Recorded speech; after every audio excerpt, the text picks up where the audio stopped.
లేదంటే మనం నిర్మించిన సంస్థల వల్ల కానీ నలుగురికి ఉపాధి కల్పించడం అనేది అది సామాన్యమైన విషయం కాదు.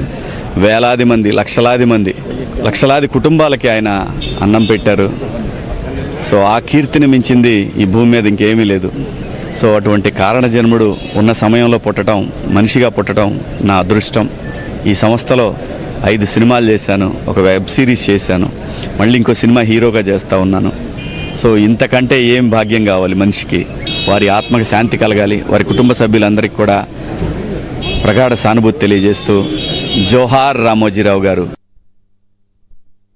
రామోజీరావు గారు మన మధ్య లేకపోవడం చాలా బాధ కలిగించింది. అహర్నిశలు ఆయన కృషి చేసింది సుమంగళ ఆంధ్రప్రదేశ్ కోసం. నిజంగానే రాష్ట్రం ఒక అద్భుతమైన నిండు మనసుతో ఆశీర్వదించే వ్యక్తిని కోల్పోయాం.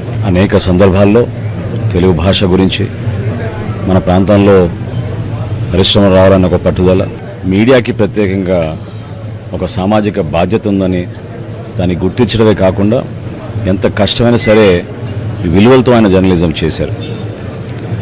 అదేవిధంగా ఇటువంటి ప్రాంతంలో ఆ రోజుల్లో ఆయనకున్న విజన్ తోటి అంతర్జాతీయ స్థాయిలో స్టూడియోల నిర్మాణం, భారతదేశంలోనే ఎక్కడా లేని విధంగా నిర్మాణం చేసి ఈ ప్రాంతానికి వెన్ను తీసుకొచ్చే విధంగా ఆయన నిలబడిన తీరు మనందరం కూడా గర్వపడాలి.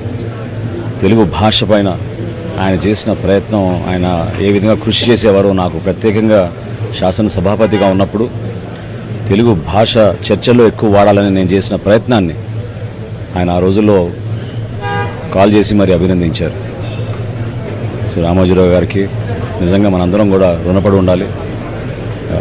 ఈ రోజుల్లో ఇంత కమర్షియల్గా వ్యవహరిస్తున్న రోజుల్లో కూడా ఆయన నీతి విలువల కోసం నిజాయితీగా నిలబడిన వ్యక్తి.